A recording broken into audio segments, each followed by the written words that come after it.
Hi everyone, my name is Hesham. I'm a consultant paediatrician and until recently head of quality improvement at Oxford University Hospitals. I'm an associate professor and teach on a healthcare master's at the University of Birmingham in collaboration with the NHS Leadership Academy called the Elizabeth Garrett Anderson Programme. And I'm also a clinical entrepreneur. I co-founded HexiTime, which is a large part of the story that I'll be sharing with you today.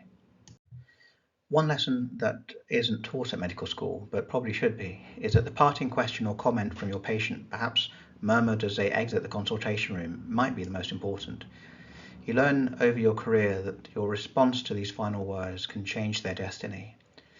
And now, as I leave the NHS after 24 enriching years, I find myself reflecting deeply on my journey here, the challenges that have shaped me, and the lessons I have learned, and the impact I have had.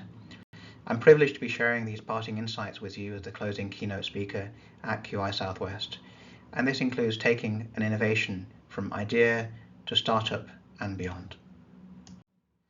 As I was reflecting on where to start this presentation today, the answer eventually became obvious, which was to start at the beginning. And the start of my story began with my dad's decision to come to the UK. So my dad, also a doctor trained in Egypt in Alexandria, came to the UK in the late 70s with a burning ambition, like many immigrants, to make a life for himself and his family. But my early recollection of those first few years is mostly of moving. Every kind of few months, it seemed, we'd be moving house and moving schools, and and that was, as you might imagine, quite disruptive, quite painful. You'd just be settling down somewhere and you'd have to start making new friends, new associations, new links. And I used to fantasize somehow that he was a bank robber or something and we were just on the run. And it was only many years later that the realization came to me, was that the reason we kept moving was because he kept hitting a kind of glass ceiling. So he aspired to be in a role commensurate with his knowledge and skills, but found that time after time he would be hitting his head against a glass ceiling.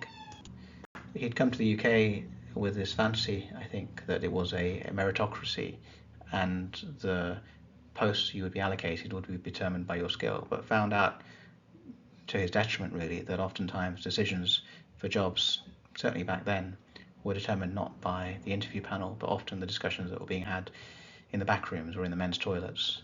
And that was a big source of disappointment for him. And in fact, he left obstetrics, the specialty that he loved, and retrained in psychiatry many years later. And that left me with two things. Firstly, I think an unspoken ambition to finish the job that he started, to try to, if not break through, but at least crack that glass ceiling so that the next generation could maybe make their way through it. But secondly, also because of this destabilizing lifestyle whereby I was always on the outskirts of my groups, the last kid to be picked for football and somewhat of an outsider, it's left me with an outsider's mentality, which I think I'll come back to later. But suffice to say, I think my dad was, although I don't think I ever said this to him, actually my inspiration for what I did, and very much a big reason for the reason I chose to go into medicine. So I went to medical school in Manchester and graduated from there. I'm really excited about joining the NHS, this organisation that my dad spoke so highly about, and that was really somewhere that I felt I could really make a difference. And it wasn't what I had expected. And as many of you have probably experienced, oftentimes the care that you would like to deliver or that you've been trained to deliver for your patients isn't the kind of care that they receive. And I was involved in a couple of clinical incidents early on as a paediatric trainee where, although they didn't use the term back then, I would have been the second victim. So although I wasn't responsible for the harm that the family incurred, I certainly felt responsible for it. And it was a big wake-up call for me as I started seeing much more clearly the cracks in the patient's pathway, these chasms really that patients were falling into. And so my interest and engagement kind of way back then became in quality improvement, and how do we improve quality of care for patients. And so time after time we would be doing kind of audits or effectively kind of making changes in the services I was delivering. Although if I were to be frank, very often that would make no difference, and certainly wasn't sustainable beyond the lifetime of my duration within those teams. And so again, if I were to be frank with you, I think I probably would have, I think I gave up really. And it was only in my penultimate year as a pediatric trainee, just before I became a consultant, that an opportunity came my way to take a year out of training to do a leadership fellowship program back in the Strategic Health Authority in the Northwest, as it was then. And I applied, not in a hurry to become a consultant, and I was lucky enough and surprised enough to be able to be given that opportunity. And that was a transformative year for me. It was a year where, as a group of fellows, we learned about the science of improvement. I hadn't realized there was a science of improvement, that there is actually a methodology, an approach, a systematic mechanisms that you can adopt or adapt for making sustainable improvements within care. I learned about leadership and how to lead people. I learned about myself, which I hadn't expected to be on the curriculum. And that was really transformative for us as fellows, but also in some way kind of bittersweet as well, because on one hand, although it was great to be learning the stuff, it was also kind of evoked the question as to why wasn't it taught to us before, kind of way back, rather than trying to stumble over these kind of micro audits or kind of attempts at service improvements. And so as a group of alumni, many of us actually asked the question, maybe along with learning this and applying our skills, maybe we could teach it as well. And so I went on to do a master's in clinical education, and then another master's in quality and safety. And essentially I've had two kind of parallel careers really, as an educationalist, as a senior lecturer at Keele, and subsequently an associate professor at the University of Birmingham, whilst also taking on my clinical roles as a consultant and clinical lead within the departments that I've been working in. It was at this point that I lost my dad at the hands of medical error, ironically at one of the hospitals that he himself had locumed at. He had retired a few years earlier and his health had deteriorated, and he was admitted to hospital that Friday with congestive cardiac failure. And the plan was to diarise him and to get a cardiology workup the following week. And so I was surprised to get a call from him that Saturday from home. And I said, well, Dad, that wasn't the plan. And he kind of reassured me and said everything was fine and that the consultant had told him that he was okay to go home. And I kind of acquiesced to that. And he died the following day. And we complained, as he would have done. And what we learned was that the holes in the Swiss cheese all kind of lined up with my dad on that day. It was a busy NHS working day in February, pressures on beds. The medical notes in which it transpired those clinical plans had been really well documented, were inaccessible to the consultant who was rounding on that day. And my dad was probably the healthiest looking chap on the ward, presumably because he'd lost several litres of fluid from his lungs. And the other thing I think that contributed to this was that he was quite a docile, easygoing guy. And crucially, he was, despite being a doctor himself, in a underling role as a patient, but also having, I think if we were frank, to have still a colonized mindset. And so he was the right person to go home. It was following this experience that I redoubled my effort to become an advocate for patient safety, advocating for those like my dad whose voices, ironically, are the ones that are least heard. And actually, I think at core, it was oftentimes my own voice I realised that was unheard as a child. And I take this as a lesson, really, which I pass on to you, to take some of the most painful experiences that you have in your life and use that to drive your own compassion, literally, etymologically, to suffer with others. And it's only through those experiences, I think, so you can really try to find yourself and find your purpose in what you're going to be doing. It was at this point that I was appointed to my first clinical leadership role, where I had the privilege of leading a team of 10 newly appointed consultants in a newly reconfigured services in the West Midlands. It was an amazing opportunity to convert this kind of burning platform into a burning ambition. We were providing and designing services fit for purpose, co-producing them to meet the needs of the local population. A really kind of fantastic opportunity that connected our work with our purpose, helped me bring in some of my newly acquired leadership and quality improvement skills in a real kind of practical and effective way. And actually, the pediatric story was a large part of the organization's story in coming out of special measures. And in fact, I remember the day we came out of special measures because there was a big kind of rumor that it might happen, that it might be an announcement. And I remember the chief exec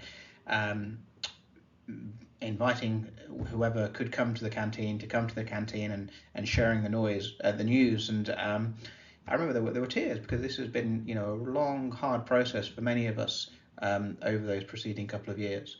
But what I didn't realize at the time, and in retrospectively, it sticks in my throat to say it, really, was that this was the kind of beginning of the end of that particular journey, as we realized that there isn't any kind of financial support to maintain your momentum after you've come out of special measures. And I remember the chief exec got appointed to another larger trust up in the northeast. The medical director retired, nurse director left, and so that kind of top team that had really kind of led the changes disbanded, and the conversations all really went from kind of quality, which is what they had been over the period that I was there, to kind of finance, and it became harder and harder to maintain the kind of standard of care. And it sticks in my throat a little bit to say it, that it was on a deeper level I was failing as resources were cut, as doctors, nurses and managers were being asked to do more with less, as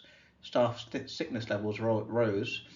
I responded in the only way I had known really from childhood, which was kind of working harder, coming into work early, leaving late, neglecting the other things in my life which now came a distant second, like my own health, my wife, and time with my own kids. And what I didn't do, and this was my most painful lesson, was empower my team. And in neglecting this, I became more and more isolated through disenfranchising the very team members who I felt it was my duty to lead. And slowly but surely, I became the bogeyman in the department and what I recognise now as burnt out. Within a year, I could no longer cope and resigned not just my clinical lead role, but also my job as a consultant. And for the first time in my life, I was unemployed and unemployable, kind of broken, having left the profession that I love. And it was during this hiatus in my life, searching for an explanation, that I came across a local time bank. Time banking can be briefly summarized as give an hour, get one back. So say, for example, your next door neighbor breaks their leg. If you are both in the time bank, you could help them by utilizing an hour of your time mowing their lawn. And in so doing, you earn from them one time credit that you bank. If you then need some help at a later date, say filling in your tax return, then you can ask for that help. And if someone in that neighborhood time bank with accounting knowledge can earn that credit from you. And so what I noticed is three things were being achieved. Firstly, we got work done with minimal bureaucracy and with no money changing hands. Secondly, it connected community members in a way that they probably would never have done, and in so doing, building community cohesion. And thirdly, and perhaps most surprisingly, and what I probably most needed at the time, was that in giving an hour of your time and being genuinely appreciated for it is incredibly gratifying. And moreover, as everyone's time is valued equally, then whether you are mowing lawns, babysitting, or carrying out financial transactions, the focus is not on what you can't do, but what we can, and not your deficits, but your assets. And with that comes a deep sense of well-being. And I started seeing the similarities between this kind of proud community in my locality with my old world back in the NHS, where I had a team of healthcare professionals trying to improve the quality of care for patients, also deficient in resources, also oftentimes we wouldn't know who was down the corridor, let alone who's down the road. And thirdly, oftentimes I was focused on what I couldn't do rather than what we could do. And I realized I was working on complex problems with limited and diminishing resources, but had been reluctant to ask for my help from colleagues or people who may have solved this elsewhere.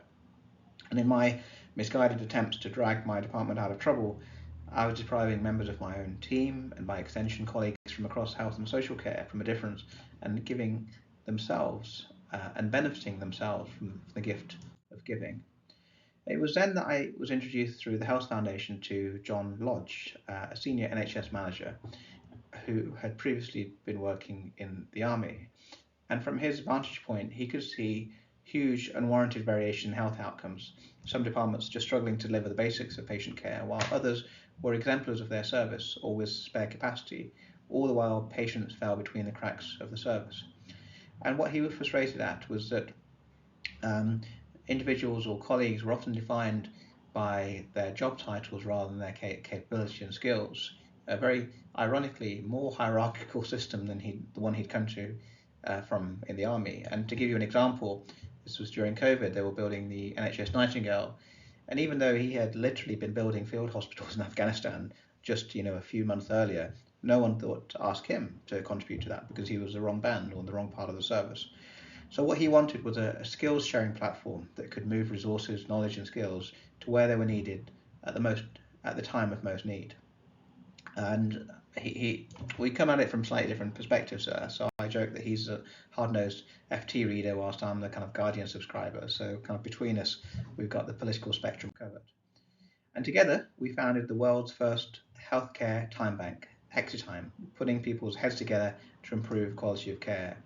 So although this is a time bank of purpose rather than of place, the same time banking rules apply, even in this virtual community. So no money changes hands, and everyone's time is valued equally, irrespective of their colour, their gender, or their pay point. Within a few days of our launch, we had 100 members. Within 6 months, we had 500. 2 years later, we had 1,000, and we're on our way to being the best and biggest time bank in the world. Daily members were posting generous offers and heartfelt requests for help. So when a CEO of an NHS trust in Scotland gets an hour online tutorial on infographics from an office worker in London, or a paediatric nurse in Warsaw gets an hour of advice from an expert in pathway mapping, the result is the same. One credit is exchanged. Everyone wins and gets more than they put in. So we'd found that in an industry that struggles to admit its own failings, we had allowed individuals to say, I don't know what to do, and rely on the inherent generosity of colleagues who they may never have met. We had, I think, discovered a basic building block of a social movement, a preparedness to show vulnerability and to ask for help. This social network map demonstrates beautifully the interconnectedness and what I'd like to think of as chains of kindness, as offers and requests link up together, and oftentimes you may be a beneficiary of someone who you may well have helped, who have helped someone else and then paid that gift forward.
So that platform gives you an ethos of what the platform is about, and I would encourage you after the forum today to go to hexytime.com, register on the platform that you can see there, and you'll be asked when you first register what your interests and what your skills are.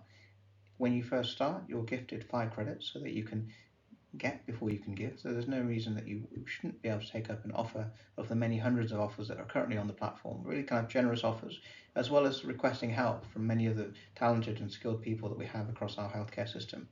And the kind of things that you might see include offers of coaching and mentoring, as well as practical skills such as data analysis and presentation skills, delivery, as well as many hundreds of others that were totally unpredictable and unpredicted by John and I when we first founded the platform. One that you might see on there, for example, is this generous offer from QISW Learn, which gives you a really valuable hour of learning on how to do PDSAs and the kind of foundational skills in quality improvement available for a credit on the Hexytime platform. And we have hundreds of examples now, case studies of people who have learned and been taught skills that they would never have had access to, as well as a network far beyond their expectation. These 2 social network maps were produced by a study conducted jointly between the Virginia Mason Institute and the NHS. The trust on the left is an NHS organisation which was certified by a CQC as outstanding, and the one on the right is one in special measures, and it, although initially anonymous, is actually Shrewsbury and Telford during the time of their kind of maternity scandal. And what you can see is that the one on the left is much, I think you'd agree, much better network. You know, there are different poles, different connections, and lots of different ways that information is being transferred from one place to another, whereas the one on the right is much more dispersed, and there are several centres and really obvious gaps in communications between one area and the next. And this insight into organisations drawn into in a very different way gives us an understanding of how organisations work, very different to the normal kind of org charts that we can see, which have got the chief exec and the executive board at the top and the plebs at the bottom. As soon as you start mapping your organisational network in this way, you are able to make very different conclusions. So whereas the org chart is not predictive of how profitable that company is, how happy the staff are, or how profitable it is, the interconnectedness of the organisation in this kind of way is predictive of all of those things. And in the case of healthcare organisations, as we saw was with Shrewsbury and Telford, also predictive and symptomatic of a poor safety culture. And time exchanges are now happening regularly, as we see it catalysing connections in much the same way as John and I were brought together to found Hexytime. Our learning has been fast and uplifting, so just as with time banks of place, offers outnumber requests 4 to 1, a reflection of the kindness this idea kindles. If you've ever been to a meeting or a conference and found that the conversations during the breaks are more useful than the lectures, it is because the tacit knowledge of the other delegates has helped translate theory into practice, and Hexytime has crafted those coffee table conversations through its search and best match functions, sometimes with people in their own organisation that they may not ever have met. This slide shows pie charts of the membership of Hexytime, and you can see here that there are disproportionately more individuals who have a disability, more from ethnic minorities, and more dispersed around different kind of salaries across the NHS than many other kind of other improvement networks. I think this is firstly something to be proud of, but secondly, I think symptomatic of the fact that the principle, the ethos of the platform disproportionately advantages those who are disproportionately disadvantaged within the system. Time banking on Hexytime has sparked new ventures and productive work being done with practical benefits for the patients that we serve. In a healthcare system that is moving slowly from competition to collaboration, exchanges happening between what would have been once rival organisations are moving mindsets and having shown the magic that can happen when healthcare enters this sharing economy. Gandhi taught us that the best way to find yourself is to lose yourself in the service of others, and through giving their time, Hexytimers come away inspired and enthused, generating ideas and energy for quality improvement in the process. I wish I had known this during my own first forays into clinical leadership as I was trying to do it all myself, but I am discovering now that by offering the gift of giving everyone gets a lot more back.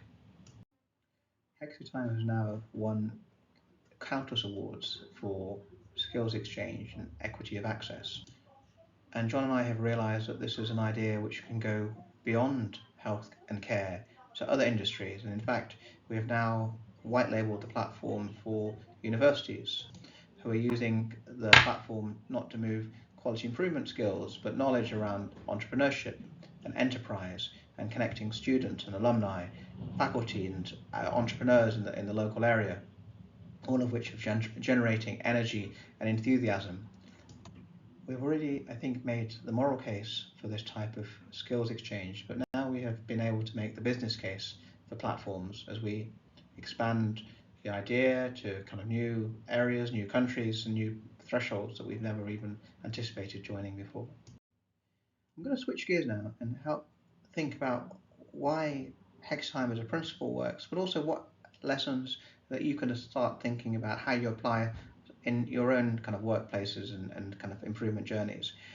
This is a model for systems change, which is based on the principle that actually most of the changes that we make in our kind of normal kind of working settings are structural changes, those things at the top of the screen here, which are explicit policies, practices, and resource flows.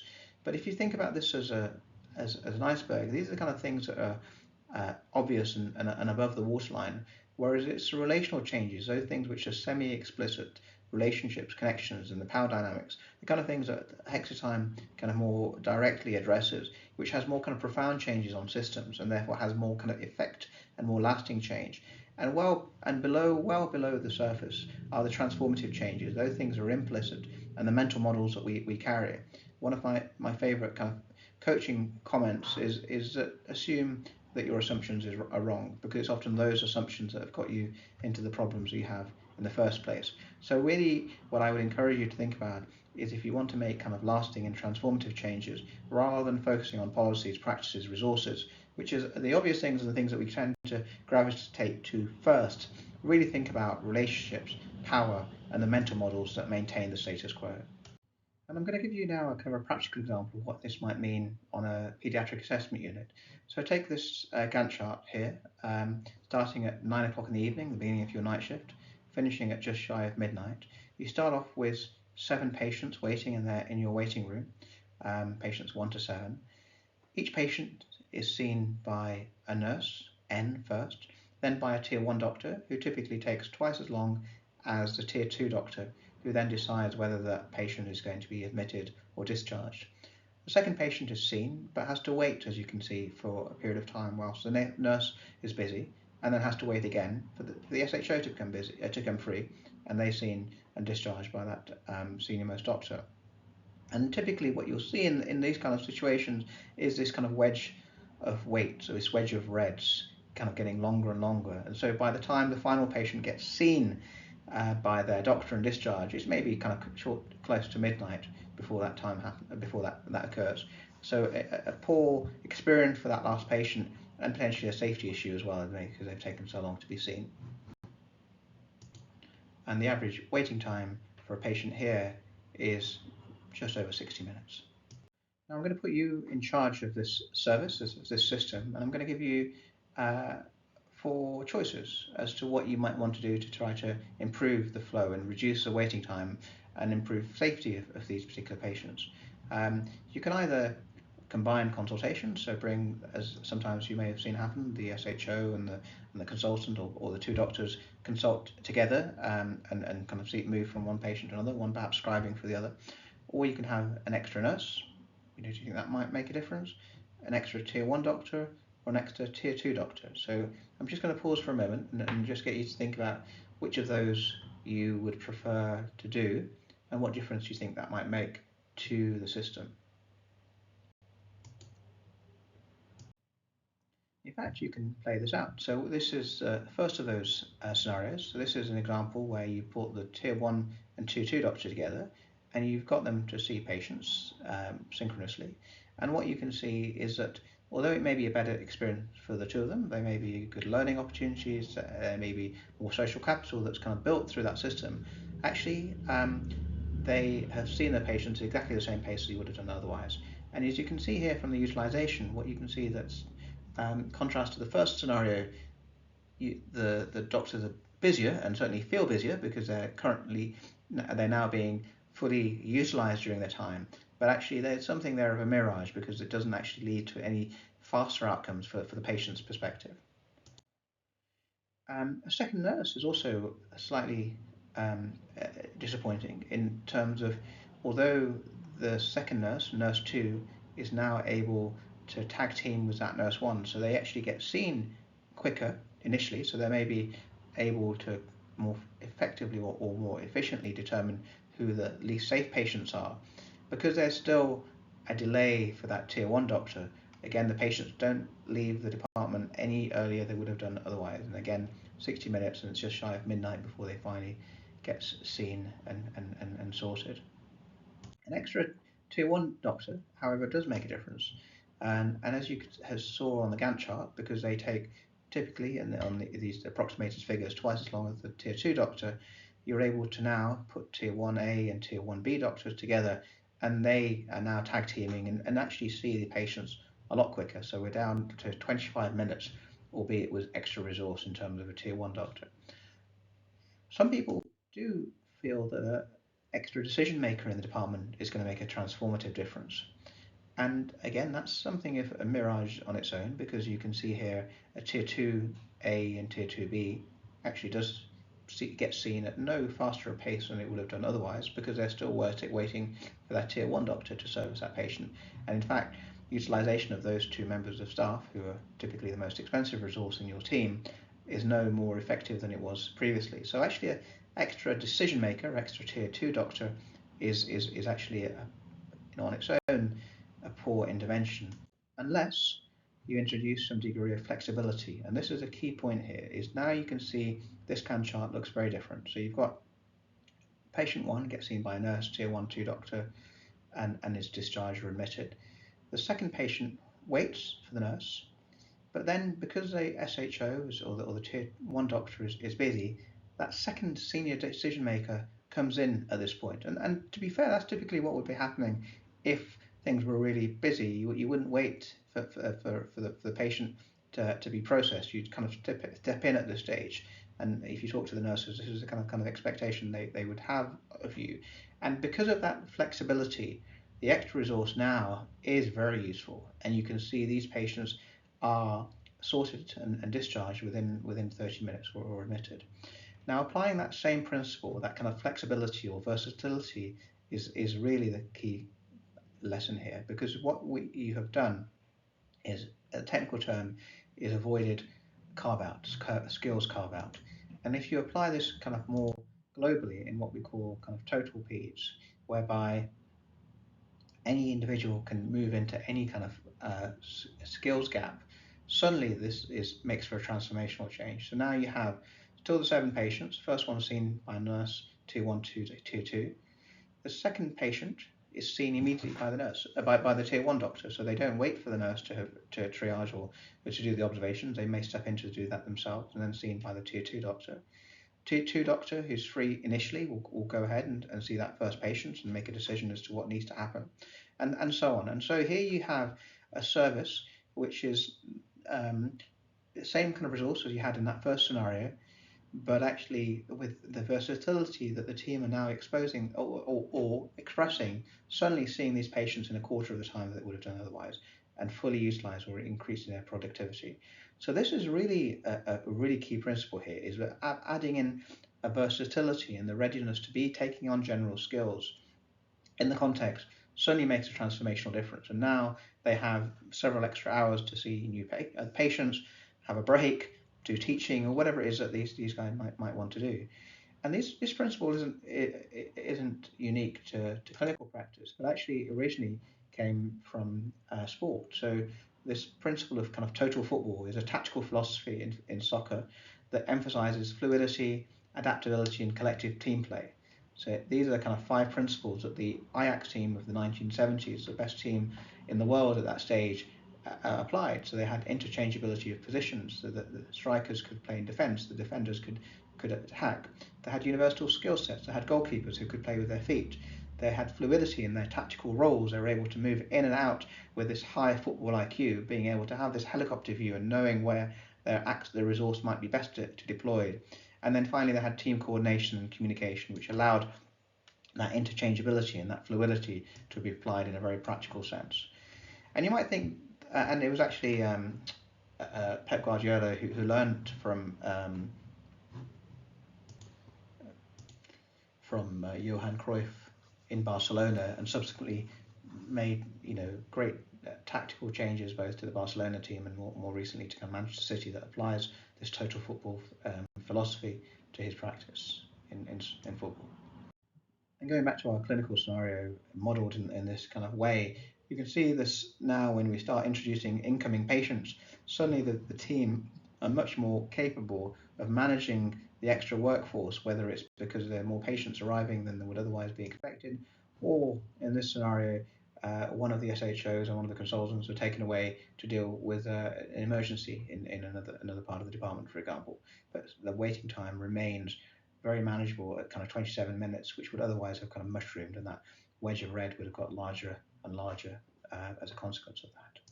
I suspect some of you will be kind of sneering and perhaps kind of skeptical as to whether this change in attitude and relationships between colleagues can really be applied or be manifested in practice. But actually we had a very good example of that, a kind of a natural experiment, so to speak, in the industrial action that happened last year.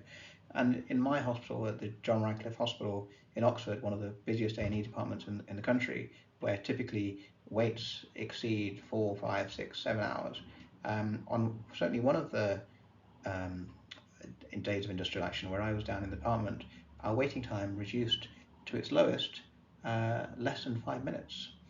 And this was really a consequence of the kind of radical change in relationships that happened on that day. Obviously, part of it was kind of cancellation of some of the elective care, but certainly that didn't make all the difference. And there was no changes in attendance within the A&E departments that week compared to the week before or the week after. But what we did see is relational changes completely different. And as just an example of that, I remember I was in the adult A&E department and I saw a cardiologist coming down to the department with his echocardiogram and offering to do a scan on a patient that had been referred to them, who on any other day of the year would have waited to have been admitted to AMU, like my dad perhaps, and sorted out days later, whereas she was actually discharged within a few hours. So really transformative changes when you address basic principles like kind of carve out and batching of work. Which takes me back to a kind of foundational principle in quality improvement, which is every service is perfectly designed to deliver the outcomes it delivers. So however good or bad your service is, that is perfect for what the ingredients are that have contributed to that. And those ingredients are us, are you and me. And simply looking at this from the outside and without taking any introspective look and without the kind of reflexivity that requires, articulated beautifully in this kind of poster here, is really the first starting point. So being the change you want to see and making those manifest is a key principle to any kind of quality improvement change worth its salt. I come to my final slide, which presents to you a model which hopefully most of you are familiar with, the kind of model for improvement, which includes these key 3 stages, which are around determining an aim, identifying your measures, and then coming up with kind of ideas or change ideas or interventions or hypotheses that you're going to test. But crucially, and this is the bit I wanted to end on, is what are we trying to accomplish? That first of those key questions, that kind of little word in the middle, we, is the one that often gets neglected. Understanding who is the we, who are the individuals who are affected or will be affected by your change. Really being understanding of your stakeholders and bringing them in to co-produce and co-design that, and that includes patients and service users, is key to any kind of change worth making. And as my dad learnt, your net worth is determined by your network, and I encourage you to reach out to others in the network, whether on Hextime or elsewhere, and really expand your learning and use that as a drive and a motivation for making changes in services to the patients that we care for.